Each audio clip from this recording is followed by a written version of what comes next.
So the first story in Saints of Bengal, it's a story of Sri Jagannatha Das Babaji from Navadvip. I just wanted to say that this Saints of Raja is a book from the same author, like Saints of Raja, the Saints of Bengal book. And here in this book are 25 stories of devotees who lived in Bengal during the past 200 years and pursued the line of bhakti preached by Gauranga.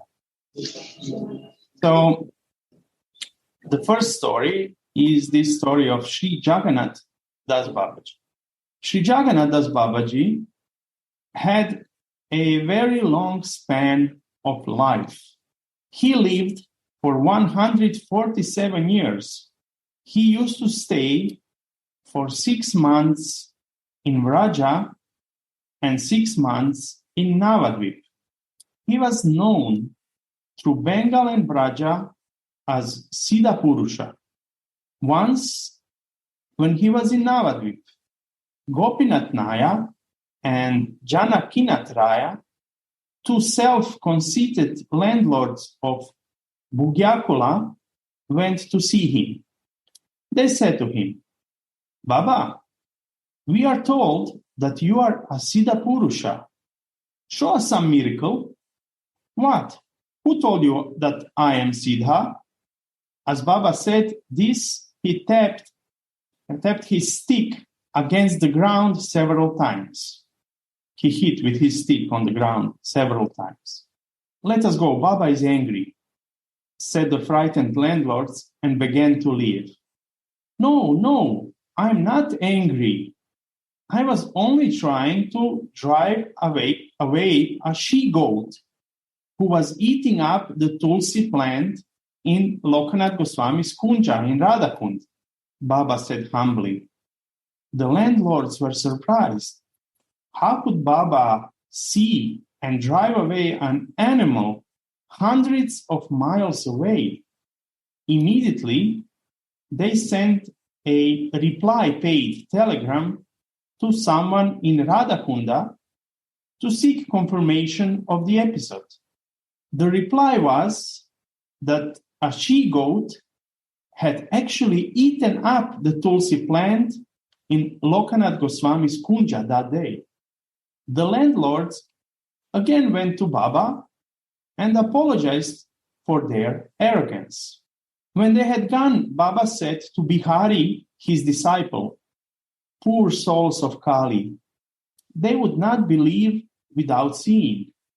I showed them something so that they might not suffer on account of any offense against me." The landlords were fools to have tested Baba's accomplishment as a saint by asking him to show a miracle. Baba's Siddha state was obvious. He was himself a miracle.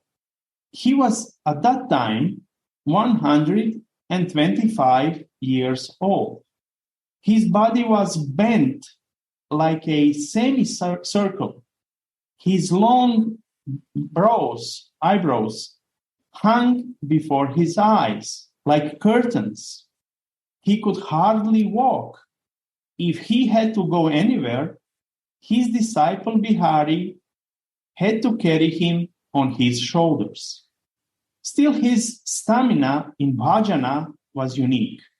He would do japa almost throughout the night. In the morning, he would perform 1,000 dandavats before the deities. He would often fast continually for 3 days without even drinking water.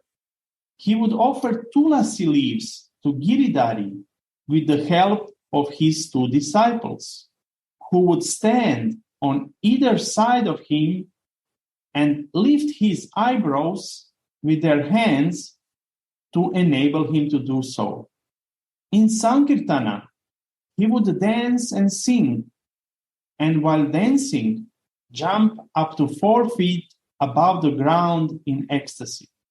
The great saints do not like to exhibit their power of performing miracles, but they are sometimes compelled to do so to instill faith in skeptical minds or to relieve someone's suffering out of mercy. Jagannatha's Babaji also had to do this sometimes. Once, entire Navadvip was flooded.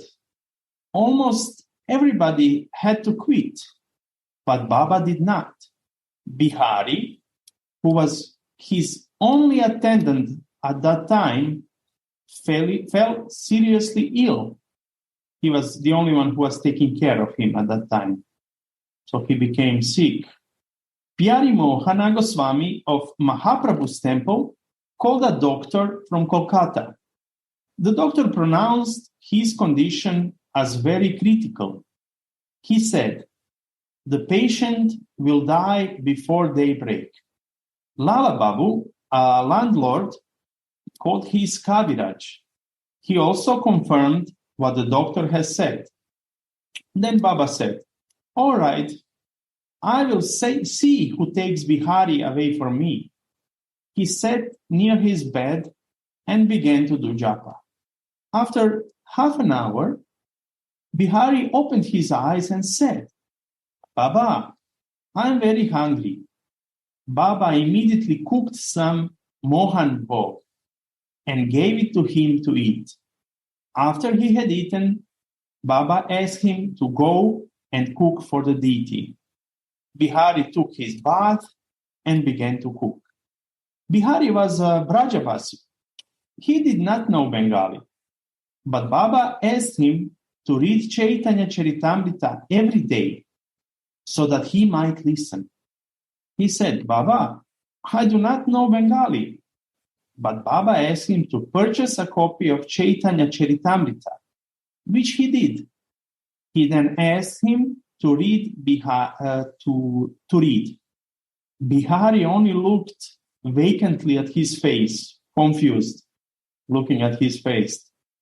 Baba said angrily, "Don't look at me, look at the book."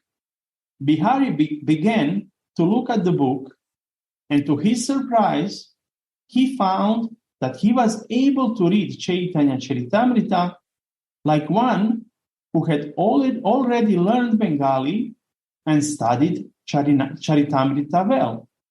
Similarly, Baba said to Bihari one day, "Bihari, I shall sing. You accompany me on the mridanga." Bihari said, "Baba, I have never even touched a mridanga. How can I play on it?"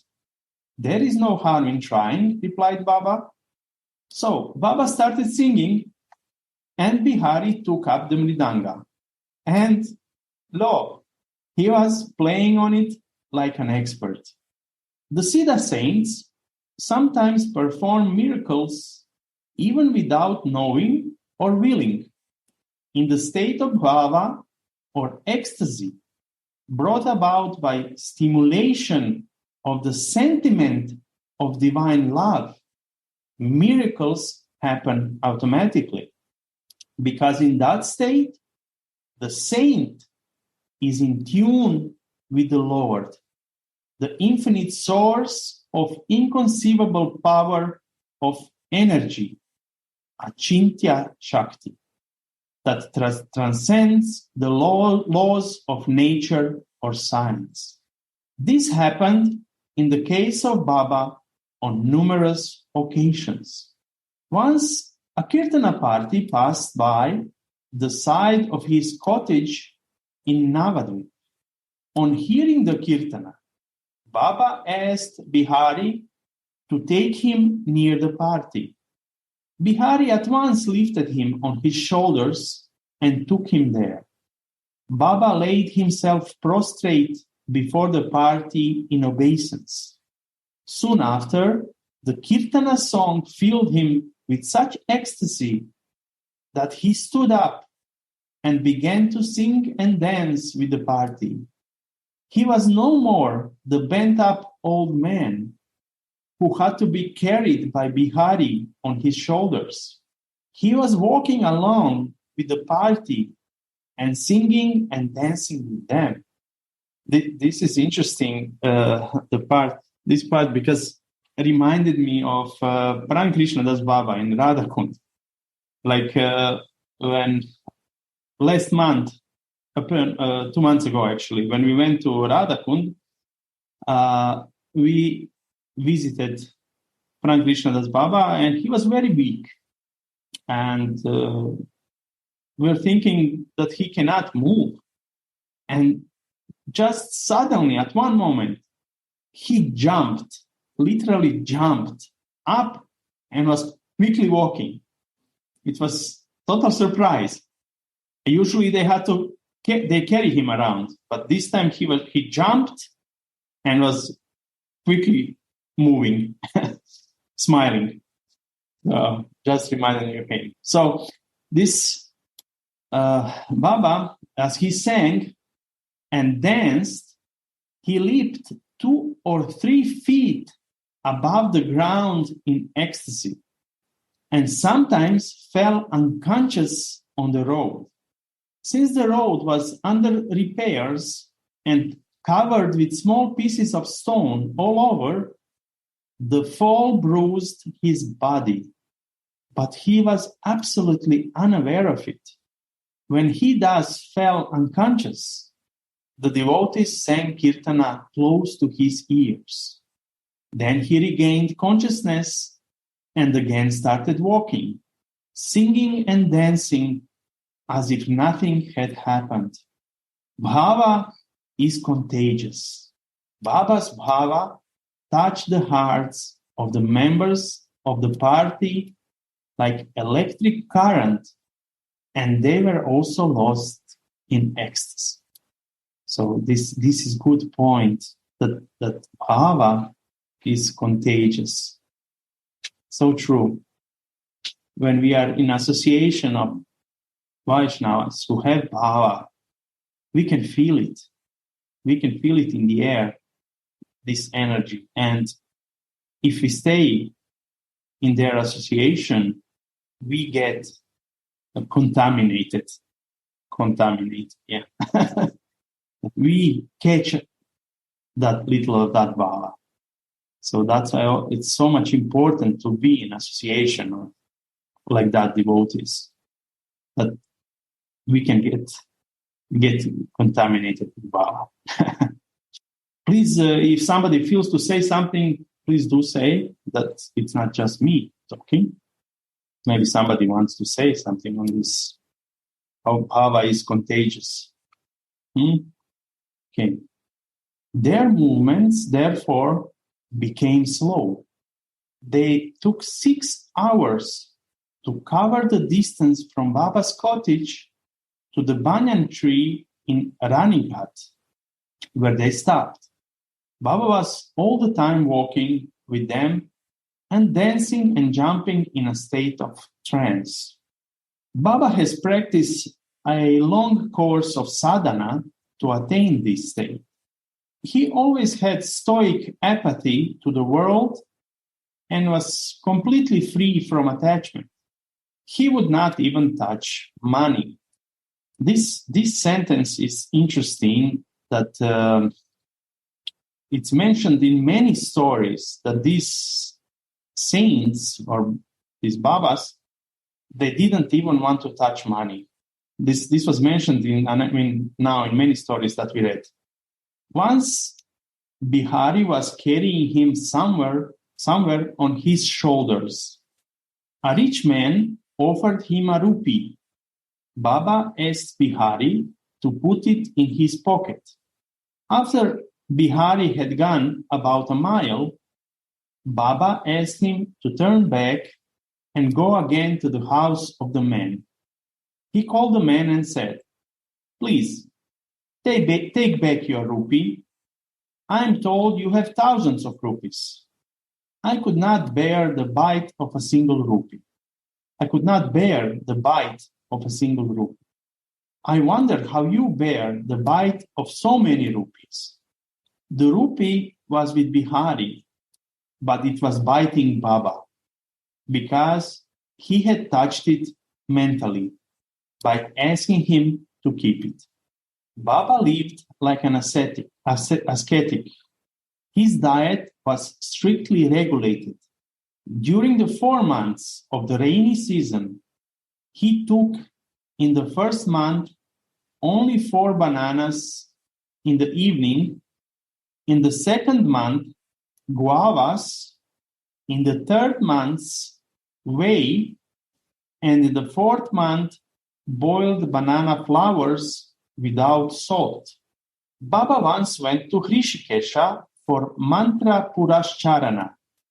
Mantra purascharana means continuous repetition of mantra for a specified period under specified rules and regulations with the object of attaining a particular end. That means mantra purascharana. Bihari went with him. During purascharana, he got up at 3 a.m., 3 in the morning, took his bath, closed the door of his room, and sat down for japa till the evening. Throughout this period, he observed silence and did not eat or drink anything. If he had to go for urination, or even if he passes gas, he stopped japa and bathed before resuming it. In the evening, he took kavishyana or boiled rice with ghee. After 2 months, one day, he saw a tree laden with too many fruits. He was excited and said to Bihari, "Bihari, look, how many fruits on this tree?" This broke his silence, and he had to restart Purascharana from the beginning. After 3 months, he had the darshan of Gauranitai. This is how he became Siddha. He used to say that if one wanted to see Gauranga Mahaprabhu or Sri Krishna in this life, he should do Purascharana. This Purascharana looks like tapasya, heavy.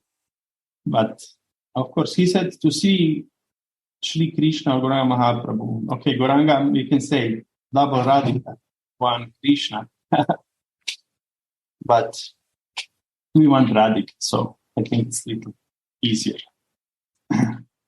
Siddha saints are self-willed and fearless. They live in a world of their own and do what they like, caring little for what others will say.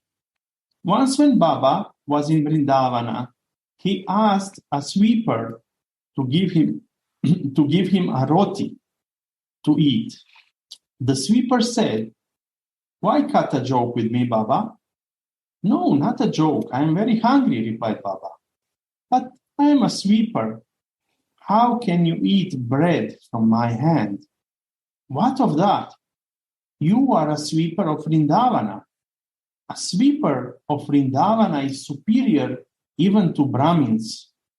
The sweeper could not disobey a saint like Baba. Reluctantly, he gave a roti to him, and he ate. He eaten that roti. Bihari was watching this with dismay. He couldn't believe it. He said, "What have you done, Baba? Society will treat you as an outcast. It will be difficult for you to stay in Vrindavana." Baba only smiled, like in any village, saying, news spread like wildfire throughout Vrindavana that Baba had eaten a sweeper's roti. Soon came Nilamani Goswami, Radhikanath Goswami, Gaura Shiromani, Gaura Sundararai, and other dignitaries of Vrindavana in a delegation. Baba asked Bihari to give them asana to sit. They seated themselves, but kept looking at each other for some time, for no one could muster courage to say anything. Baba said, I know why you are here, why you have come. Why not speak out your mind? Then they said in a submissive tone, Baba, you are the crest jewel of the entire Raja. If anyone says anything against you, we feel very much hurt. Now everybody is talking against you. Some say Baba has gone mad. Others say, if Baba defies the age-old traditions, what will happen to society? Baba replied, you are all learned people. Don't you know the importance of the Raja or dust of Vrindavana? It is so charged with Krishna Prema that even Brahma longs to be a particle of it. Is not the sweeper of Vrindavana who serves the Raja or the dust and rolls and bathes in it incessantly, therefore purer than anyone else? No one could say anything further. Baba was self-willed to such an extent that at times he treated even the deities he worshipped as he liked. Once he was living in Suryakunda in Vraja. The people of Suryakunda had made a cottage for him, but Baba wanted to serve Gauranitai, so they also made a temple for the deities. Bihari brought two beautiful murtis of Gauranitai from Bengal. They were duly installed in the temple. The deities were made of brass and glittered like gold. One night, some robbers came while Baba was doing bhajan. They said, Baba, we are robbers. You must give us all that you possess. Baba said, what do I possess? I am only a servant. The masters are in the temple. You go to them. The robbers entered the temple. They were overjoyed to see the deities. They thought the deities were made of gold. So they wrapped them up in a blanket and wanted to run away. But the chief of the robbers, who was carrying the deities, struck against the top frame of the door and fell down along with the deities. Thinking that to be an ill omen, the robbers left the deities and ran away. So sometimes it's good that robbers are superstitious. Next morning, Baba asked Bihari to give away the deities to someone in Vrindavana. Bihari took the deities to Vrindavana and gave them to one Ma Goswamini of Gayesapur. At present, so today, the deities are installed in the temple of Golab Bagh in Vrindavana. They are known as Sonara, or Golden, Goranga and Nitai. Sonara, Goranga and Nitai. After some time, Baba again said to Bihari, Bihari, I do not feel happy without a deity. Get me a murti of Mahaprabhu from somewhere. Bihari brought a six-armed murti of Mahaprabhu from Dinu Babaji, a Manipuri Vaishnava who lived in a village Mukari near Radhakunda. The murti was duly installed and worshipped by Baba for 10 years. After 10 years, he said to Bihari, go and give the deity to someone in Vrindavan. So Bihari gave the deity to Baba Nityananda Das of Gopal Guru Math in Vrindavan. At present, that deity is being worshipped in a temple in the lane by the side of a boundary wall of Niduvan in Vrindavan. It is difficult to say why Baba twice brought the deities and sent them away. Did he not commit an aparad, offense, by doing so? It is not proper to judge the behavior of a Siddha saint by ordinary canons of behavior, for they are above all rules and regulations laid down in the scriptures for ordinary devotees. This is also an interesting point that, Mahabhava and me had some situations where things were happening in a way that it is not understandable, or it was looking like not ordinary, how it should be, but in the end, it was all for the benefit of somebody, some devotee, or even us also. Like we have situations where Mahabhava before, she had many, maybe Mahabhava, you can tell this story a little about your Shalagram Shilas from before. Shall I?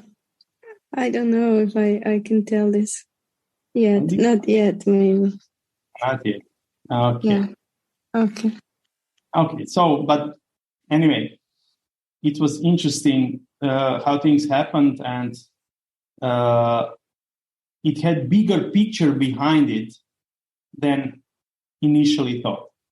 So, the loving intimacy that develops between him and the deity he worships does not countenance any rules and regulations. In the game of love that goes on between the two, both are free to behave as they choose. Both play hide and seek with each other.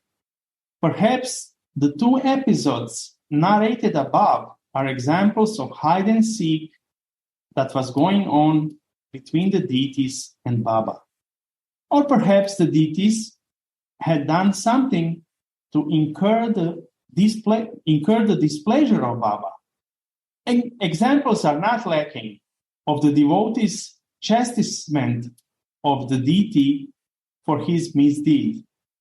Yashoda's chastisement of the child Krishna is very well known.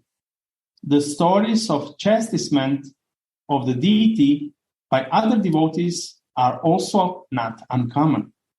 It may be that Jagannatha Babaji had ousted Gauranitai from his temple. He kicked them out because he thought they had invited the robbers and created disturbance in his bhajana. But what offense had the six-armed Mahaprabhu committed to deserve his ousting?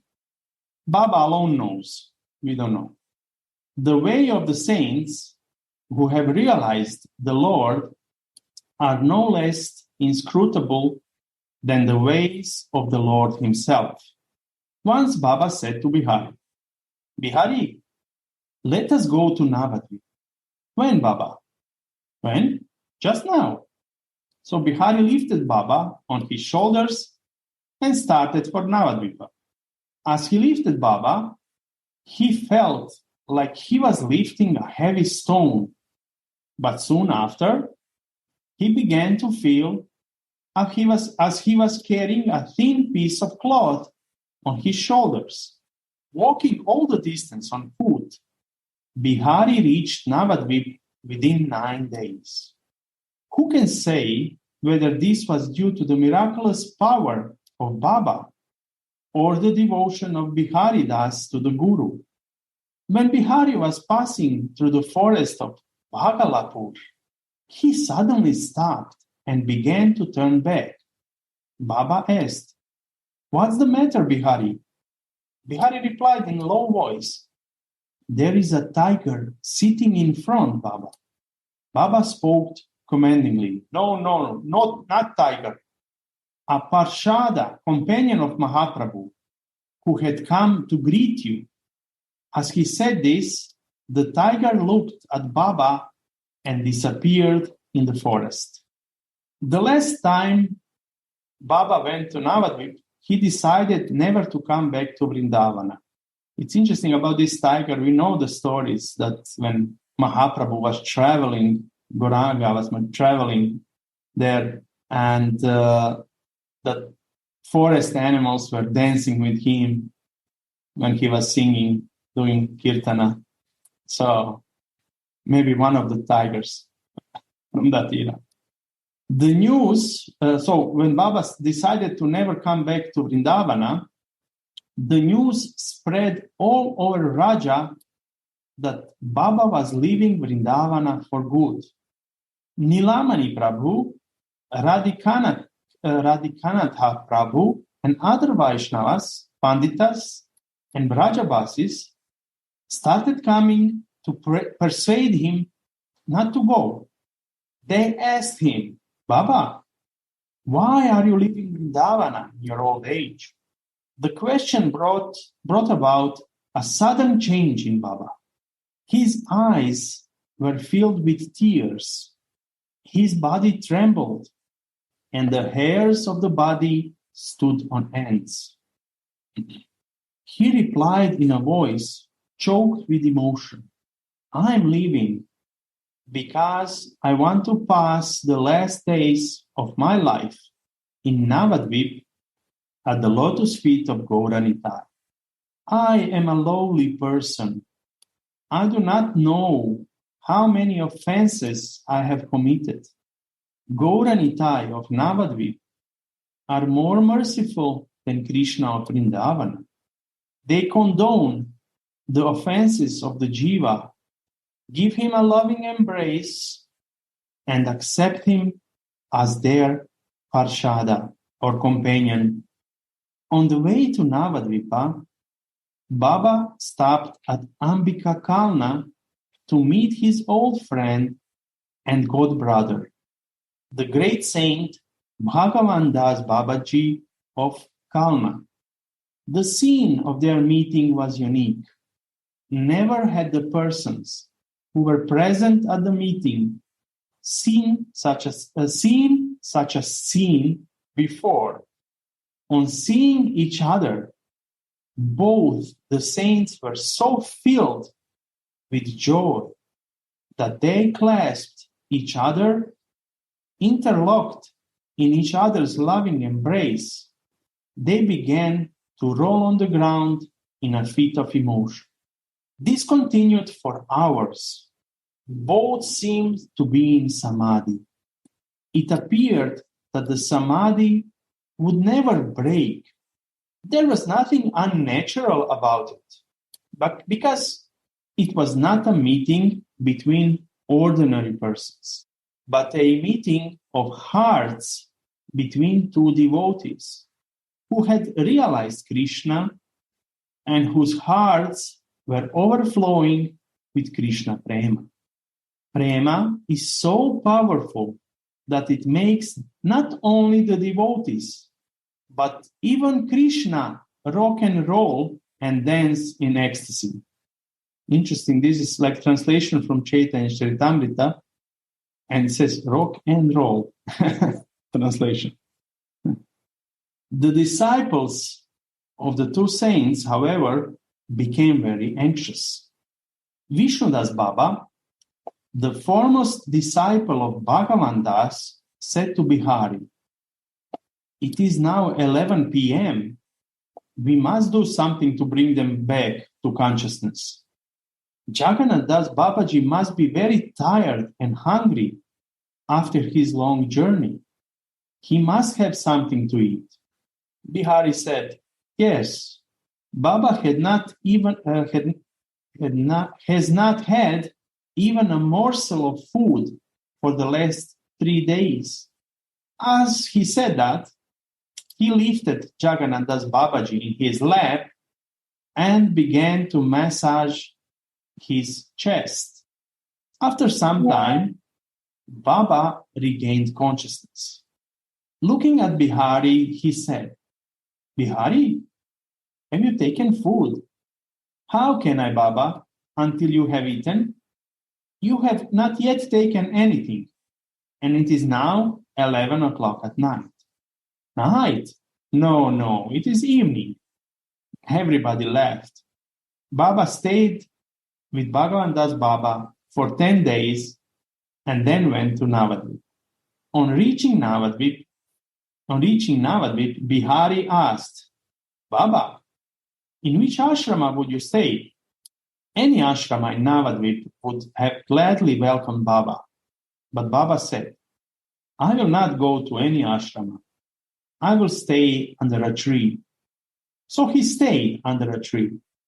After some time, Bihari, with the help of Sri Kedaranath Datta, known as Bhaktivinoda Thakur, purchased a piece of land near the tree and built 2 thatched cottages on it.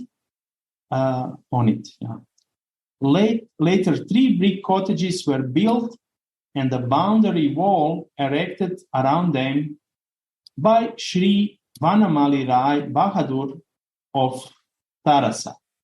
Baba lived there for 32 years. He left the body at the age of 147.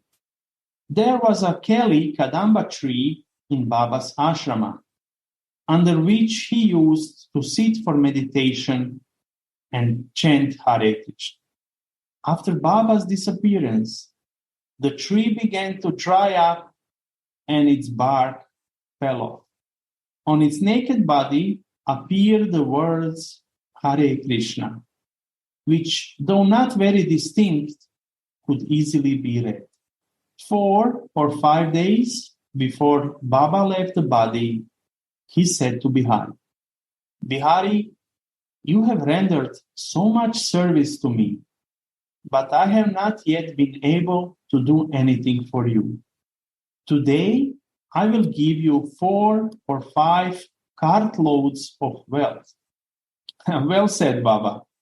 You do not have anything except a broken caravan pot, and you will give me cartloads of wealth.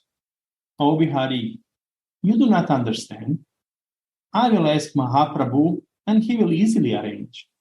But you let me know whether you want me or wealth. I want you, not wealth, Bihari replied quickly. Baba was happy to hear this. He said, very good, Bihari. By opting for me, you will have me, but not wealth. At the same time, you will not have to suffer for want of anything. You will live for 100 years. Always chant Harinama. Kali will not be able to do any harm to you. You will be blessed with the vision Gauranita. Nothing is known about the early life of Jagannatha's Babaji, except that he had taken Diksha from Sri Jagadananda Goswami of Sringaravat of Vrindavana and Vaishnava Sannyas from Siddha Sri Krishna Das Babaji of Govardhan. Baba had a large number of disciples, some of whom became Siddha. Among his Siddha disciples, the names of the following may be mentioned. Shri Bihari Das Babaji, Shri Bhagavat Das Babaji, Shri Gaura Hari Das Babaji of Navadvip, Shri Rama Hari Das Babaji of Vrindavana, Shri Nityananda Das Babaji of Varshana, Shri Krishna Das Babaji of Kadanbakandi. Baba used to give valuable advice to the sadhakas. For instance, he said, you must avoid the company of women or the company of a man who keeps the company of women, or even the company of a man who is in any way associated with the person keeping the company of women. Then, if you want to realize the supreme end, you must repeat Harinama regularly and steadfastly. Regularity is important. It should be maintained even at the cost of one's life. You should not forget Gaura, for he is even more benevolent and merciful than Krishna. Krishna is like a just ruler who takes into account your offenses in his administration of justice. Gaura does not take into account your offenses. While Krishna is interested more in dispensation of justice. Gora is interested more in dispensation of mercy. From this point of view, Gora Kirtana also is more useful than Krishna Kirtana. Gora Kirtana is, for example, Sri Krishna Chaitanya Prabhu Nityananda Sri Advaita Gadadhara Shivasadi Gaura Bhaktari. Krishna is the avatar of Dvapara. Gaura is the avatar of Kali. We should sing the name and the hymns of the avatar in whose age we live, just as we sing the praises of the king in whose kingdom we live. So this is the story of Sri Jagannatha Das Babaji. One thing is here interesting. I mean, we know he's mentioning here Krishna and Gora. And Gora is also Krishna, but we know that Gora is like covered Krishna with Radhika and also Radhika in his heart, mood of Radhika. That's why Gora is different, because that is Radhika, Radhika's mood. Radhika is the one who is merciful. She doesn't take in account your offenses. That's the only difference. I mean, Gora is, because he's, in how Gurudev would say, in sandwich of Radhika. So maybe somebody would like to say something if you feel. It's an interesting story. But, you know, and some names are known to us, some people who are mentioned, like Bhaktivinoda Thakur and some disciples of his from Vrindavana, Varshana, because we have their stories in Saints of Raja. So thank you for coming. Please, if you want to share something, share. I also usually share the story in PDF format before. So if there are volunteers, somebody else also can read if you want, because I give you the PDF, so you can also read. Okay. Thank you very much. You say so nicely that very clear to understand. Beautifully you explain everything, my dear. It's a very special pastime. So touched. Thank you. You are doing so nice job inspiring with this pastime of Mahajans. There. Thank you. There.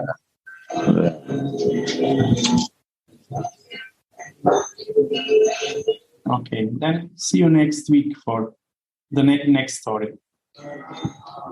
Radhe. Radhe, my dear Darren. Wonderful. Oh, I didn't change my name, Dina Daya. Change the name.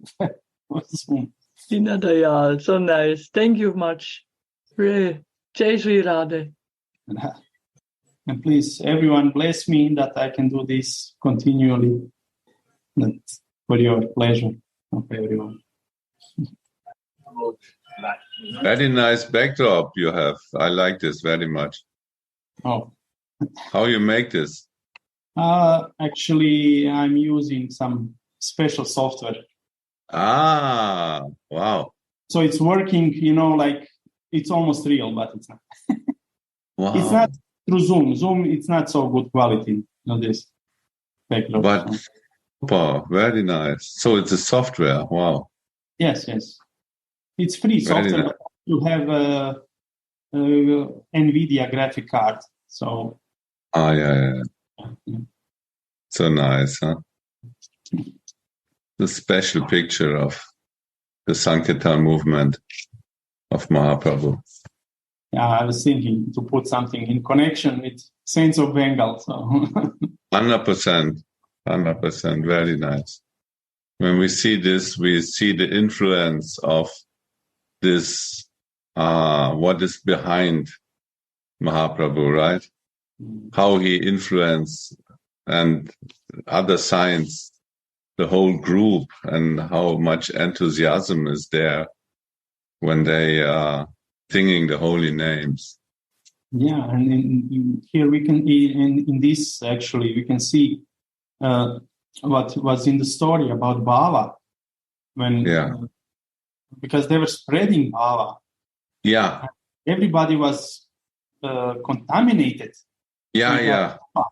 And who got Baba, he could spread it. Yes. Others. So it was just going. Like an infection. Yes. They was all infected, getting fever. Yeah. I think they couldn't control it. No.